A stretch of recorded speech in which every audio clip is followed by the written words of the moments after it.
Rahim. Assalamu alaikum dear students. Today we will continue the topic market structure 1 in perfect competition and monopoly. In last lecture we have completed the theory of firm and perfect competition. We have defined the theory of firm and we have also classified the market and we have explained total and marginal approach.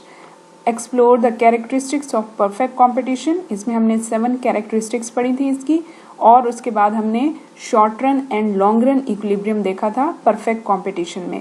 तो उसमें short run में हमने उसके 4 cases देखे थे, super normal profit, loss and shutdown, और long run में हमने एक केस देखा था that was only normal profit. तो यहाँ तक हमने थ्योरी ऑफ फर्म और परफेक्ट कॉम्पिटिशन को पढ़ा था। आज जो टॉपिक हम कवर करेंगे इसका सेकंड पार्ट मोनोपोली, उसको हम कवर करेंगे। इसमें हम डिफाइन करेंगे मोनोपोली को and it's characteristics, explain short run and long run equilibrium in monopoly. जैसे हमने परफेक्ट कॉम्पिटिशन में शॉर्ट रन और लॉन्ग रन इक्विलिब्रियम बताया था, इसी तरह से हम मोनोपोली में भी short run and long run equilibrium बताएंगे। एक्सप्लेन प्राइस डिस्क्रिमिनेशन, प्राइसेस किस तरह से डिफर करती हैं उसको एक्सप्लेन करेंगे, और लास्ट में हम कंपेयर करेंगे between perfect competition and monopoly. So monopoly, इसको सबसे पहले हम डिफाइन कर लेते हैं। The word monopoly is a Latin word. Monopoly is made up of the word mono which means single and poly which means seller. Monopoly एक Latin word है और इसके 2 पार्ट्स हैं, mono which means single and poly which means seller. तो इसका मतलब monopoly means single seller. Monopoly means existence of a single seller in the market producing a product that has no substitutes. अब यहाँ पर recall करें perfect competition को। Perfect competition में large number of buyers and sellers थे। अब यहाँ पर बायर्स तो लार्ज हो सकते हैं लेकिन सिंगल सेलर होगा, और परफेक्ट कंपटीशन में प्रोडक्ट्स सेम थी, होमोजीनियस और आइडेंटिकल थी। मोनोपोली में ऐसी प्रोडक्ट होगी जिसका कोई क्लोज सब्स्टिट्यूट नहीं होगा।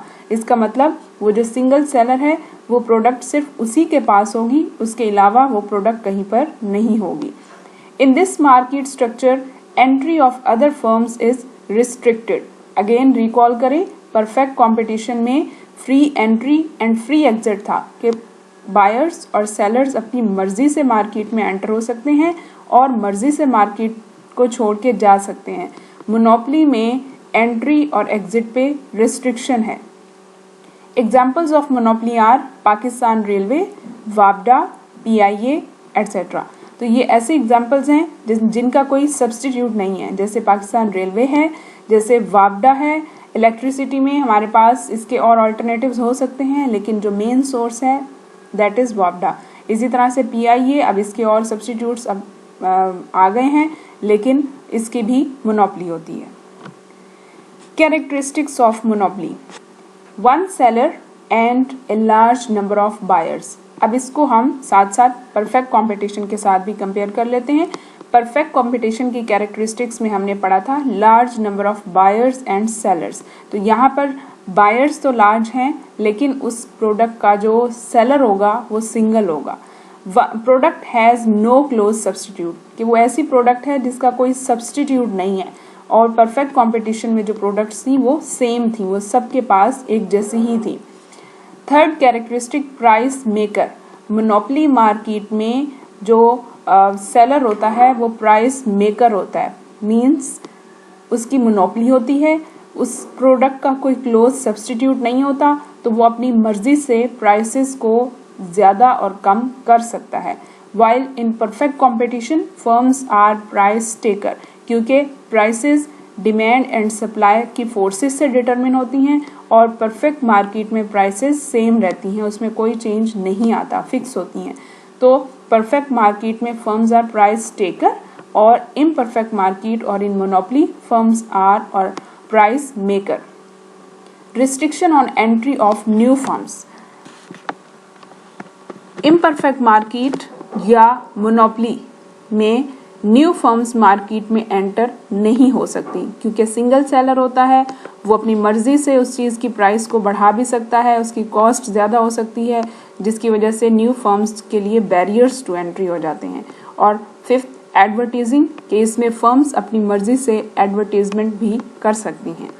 अब यहाँ पर हमने जो फोर्थ कैरेक्टरिस्टिक पढ़ी है, restriction on entry of new firms, तो इसको हम बैरियर्स टू एंट्री भी कहते हैं कि एंट्री पर बैरियर्स हैं या रिस्ट्रिक्शंस हैं न्यू फर्म्स की।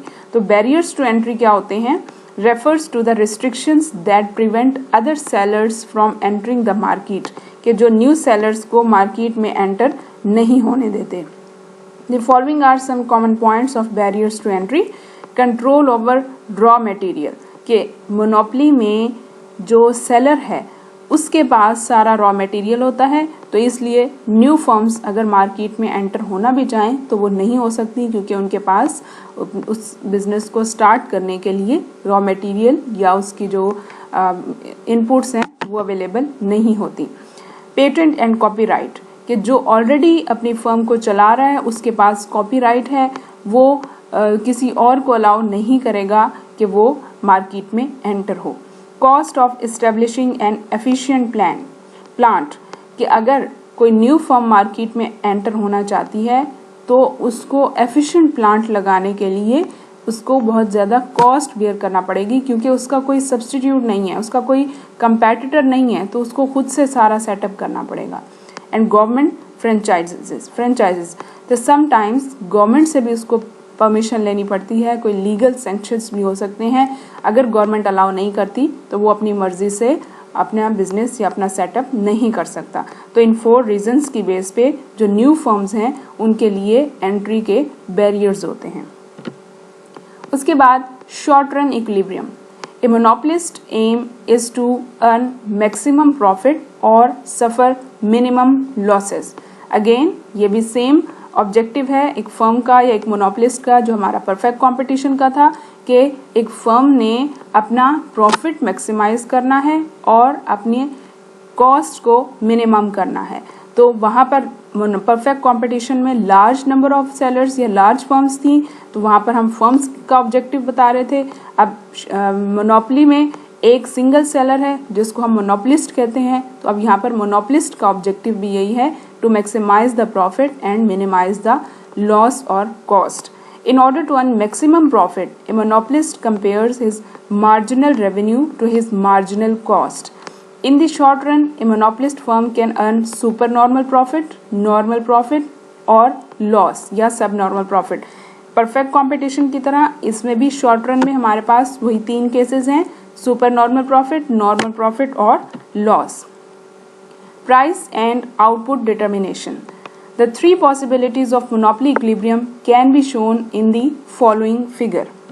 यहाँ पर अगेन हमारे पास 3 फिगर्स दी हुई हैं। अब सबसे पहले जो डिफरेंस यहाँ पर आपने देखना है that is MR and AR। Perfect market में हमारा जो AR और MR कर्व था दैट वाज हॉरिजॉन्टल, वो बिल्कुल स्ट्रेट लाइन था, और MC जहाँ से पास करके MR को कट कर रहा था वहाँ हमारा इक्विलिब्रियम पॉइंट था। अब दोनों मार्केट में जस्ट MR और AR कर्व्स का डिफरेंस है। ये तीनों केसेस वही सेम हैं जो हमारे पास परफेक्ट कंपटीशन में थे। इन तीनों केसेस में हम प्रॉफिट, लॉस और ब्रेक इवन पॉइंट को देखेंगे, जस्ट अब हमारे पास कर्व्स चेंज हो गए हैं। In figure A monopolist is in equilibrium at point E where MC is equal to MR, the equilibrium output of the firm is M, the price of the firm charges is A. Figure A में देखें equilibrium point E है जिस point पर MC curve MR को cut कर रहा है। Again ये पॉइंट आपने नहीं भूलना, एक फर्म का इक्विलिब्रियम पॉइंट वहां पर होता है जहां पर MC कर्व MR को कट करता है। तो इस पॉइंट पर जो हमारी आउटपुट चार्ज हो रही है दैट इज M, और यहाँ से जो प्राइस चार्ज हो रही है दैट इज A। प्राइस हमेशा AR कर्व से डिटरमिन होती है, तो इसी E पॉइंट को हम ऊपर AR तक लेके जाएंगे एट पॉइंट D, और वहां से हमारे पास जो वर्टिकल एक्सिस पे पॉइंट आएगा A, वो हमारी प्राइस है। In this situation the firm is earning super normal profit as shown by the shaded area ABCD।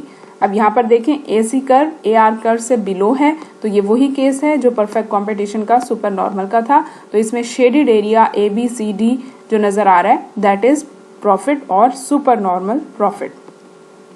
In figure B, point E is the equilibrium output where MC is equal to MR. The equilibrium output of the firm is M. The price of the firm charges is A.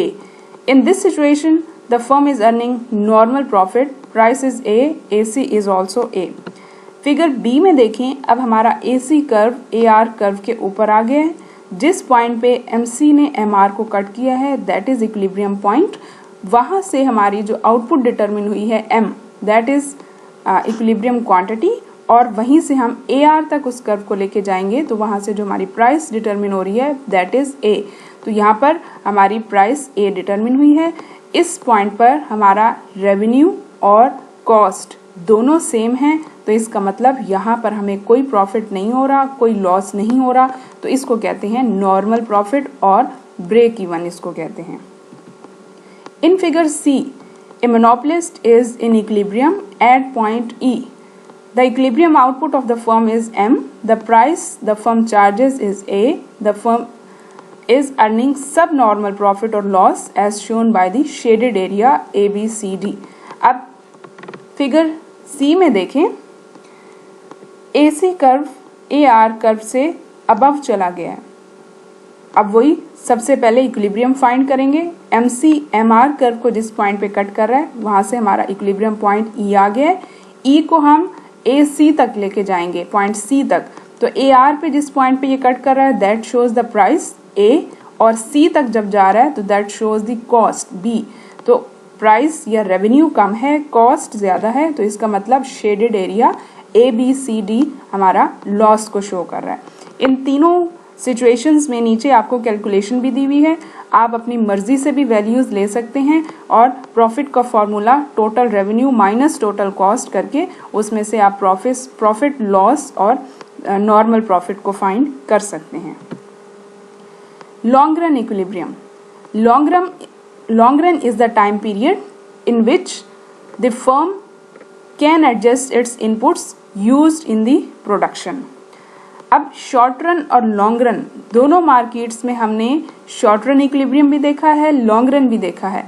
Short run is the time period in which at least one input is fix, और short run ऐसा time period होता है जिसमें new firms market में enter नहीं हो सकती क्योंकि टाइम पीरियड बहुत शॉर्ट होता है।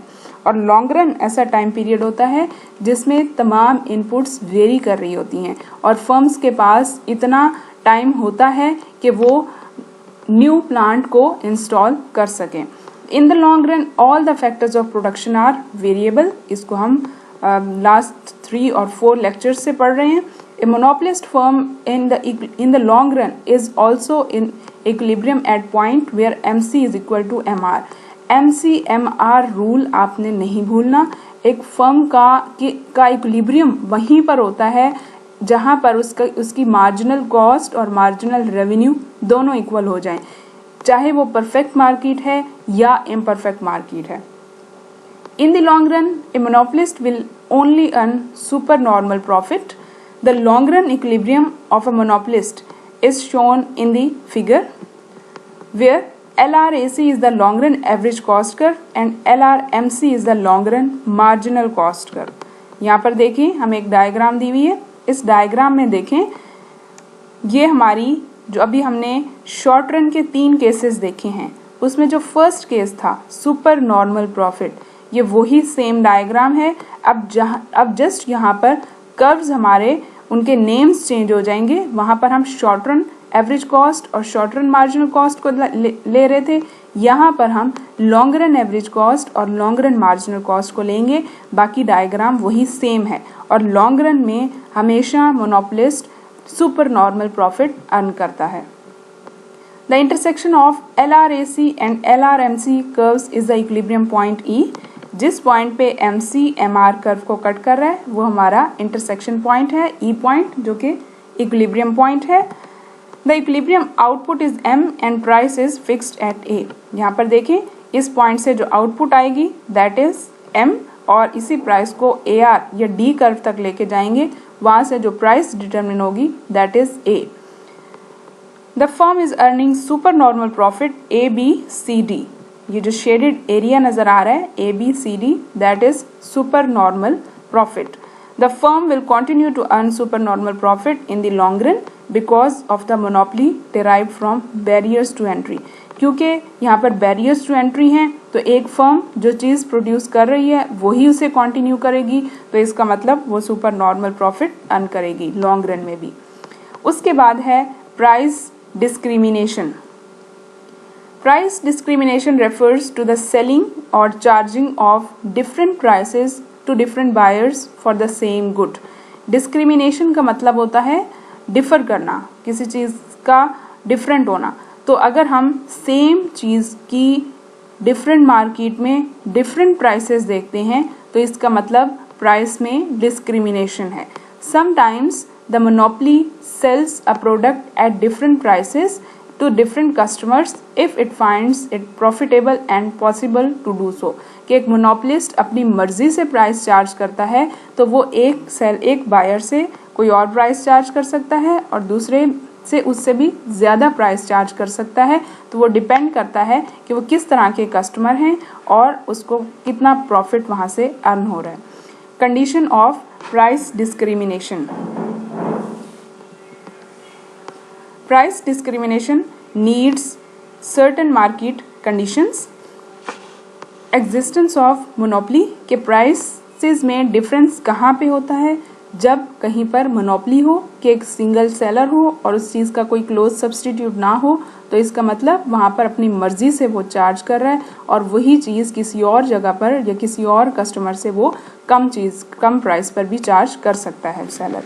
Existence of different markets for the same commodity. Sometimes ऐसा होता है कि एक ही चीज़ डिफरेंट मार्केट्स में अवेलेबल होती है लेकिन उस एरिया के अकॉर्डिंग उस चीज़ की प्राइस डिटरमिन होती है। कहीं पर उस चीज़ की प्राइस ज़्यादा हो सकती है और कहीं पर उस चीज़ की प्राइस कम हो सकती है। Existence of different degrees of elasticity of demand. Elasticity of demand का मतलब कि कहीं पर डिमांड ज़्यादा होती है, उस चीज़ की इलास्टिक होती है और कहीं पर कम होती है। तो जहाँ पर उस चीज़ की प्राइस में थोड़ा सा चेंज आने से डिमांड बहुत ज़्यादा बढ़ जाए तो वहाँ पर उसकी प्राइसेस में कमी या ज़्यादती हो सकती है। Cost of separating the market must be low. कि अगर मार्केट्स को सेपरेट करना है तो उसकी कॉस्ट कम होनी चाहिए, अदरवाइज उसकी प्राइसेस भी बढ़ जाएंगी। नो रीसेल कि ऐसी चीज़ें जिनकी रीसेल नहीं होती तो उनकी प्राइसेस में भी डिस्क्रिमिनेशन आता है। लीगल सैंक्शंस कि समटाइम्स गवर्नमेंट की तरफ से कोई ना कोई हमें बैरियर्स या कोई ना कोई रिस्ट्रिक्शंस आ जाती हैं जिसकी वजह से हम प्राइसेस को कम या ज़्यादा भी चार्ज कर सकते हैं। उसके बाद हमें डिग्रीज दी हुई हैं, डिग्रीज ऑफ प्राइस डिस्क्रिमिनेशन। तो इसमें हमें 3 डिग्रीज दी हुई हैं। First degree of price discrimination, second degree of price discrimination and third degree of price discrimination. First degree क्या होती है? A firm charges different prices for each unit sold। कि एक सिंगल यूनिट के ऊपर वो डिफरेंट प्राइसेस को charge कर रही है तो that is first degree of price discrimination. Second degree क्या होती है? Products are grouped into blocks and each block is charge a different price. इसमें एक से ज़्यादा प्रोडक्ट्स होती हैं और उनका एक ग्रुप होता है या ब्लॉक होता है और वो डिफरेंट जगह पर डिफरेंट प्राइसेस पे सेल होता है। And third degree, markets are derived into many sub markets and price is to be charged is different in different markets depend on the elasticity of demand। यहाँ पर different markets आ जाएंगी, उनमें demand के according उस चीज़ की price को determine करेंगे। तो फर्स्ट डिग्री में सिर्फ एक सिंगल यूनिट होता है, सेकेंड डिग्री में ग्रुप आ जाता है और थर्ड डिग्री में एक छोटा मार्केट यूनिट आ जाता है। और लास्ट में हमें कंपैरिजन दिया हुआ है, comparison between perfect competition and monopoly. इसमें फर्स्ट जो हमारा कंपैरिजन है दैट इज बिटवीन कैरेक्टरिस्टिक्स। इसमें आप दोनों की कैरेक्टरिस्टिक्स को अगर देखें, जैसे अभी मैंने इस लेक्चर में भी आपको कंपेयर किया है, तो वो दोनों की कैरेक्टरिस्टिक्स किस तरह से आपस में डिफर कर रही हैं। Long run equilibrium, perfect competition में फर्म नॉर्मल प्रॉफिट अर्न करती है क्योंकि उसमें फ्री एंट्री एंड एग्जिट होती है, और monopoly firm super normal profit earn करती है in long run due to barriers to entry. Third difference is price and quantity. Price charged in monopoly market is always higher than the perfect competitive market. क्योंकि monopolist का कोई competitor नहीं है तो वो अपनी मर्जी से और ज़्यादा प्राइस को चार्ज करता है। But the equilibrium quantity in monopoly is lower than the competitive market as shown in the figure. यहाँ पर देखें हमें एक डायग्राम भी दी हुई है, इसमें 2 पॉइंट्स हैं। MC कर्व MR को जिस पॉइंट पे कट कर रहा है that is EM equilibrium for monopoly. तो EM की क्वांटिटी कम है और EP equilibrium for perfect competition उसकी क्वांटिटी ज़्यादा है। तो हमेशा मोनोपोलिस्ट की क्वांटिटी कम होती है, परफेक्ट कंपटीशन की क्वांटिटी ज़्यादा होती है और मोनोपोलिस्ट की प्राइस ज़्यादा होती है और उसकी परफेक्ट कंपटीशन की प्राइस कम होती है। यहाँ पर ऊपर साइड पे हमें दिया हुआ भी है EP equilibrium price for perfect competition and normal profit और EM equilibrium for monopoly and super normal profit. और लास्ट इसका point efficiency, perfect competitive firm is more efficient then monopoly. Monopoly को इतना एफिशिएंट नहीं समझा जाता क्योंकि परफेक्ट कंपटीशन में कंपटीशन ज़्यादा होता है, उसमें large number of buyers and sellers हैं, फ्री एंट्री एंड एग्जिट होती है, प्राइसेस सेम होती हैं, तो उस मार्केट को ज़्यादा एफिशिएंट कंसीडर किया जाता है देन मोनोपोली। तो यहाँ तक हमारा ये डिफरेंस है इस कंप्लीट होता है और हमारा मार्केट स्ट्रक्चर 1 का टॉपिक कंप्लीट होता है। So that's all. Thank you. Stay safe.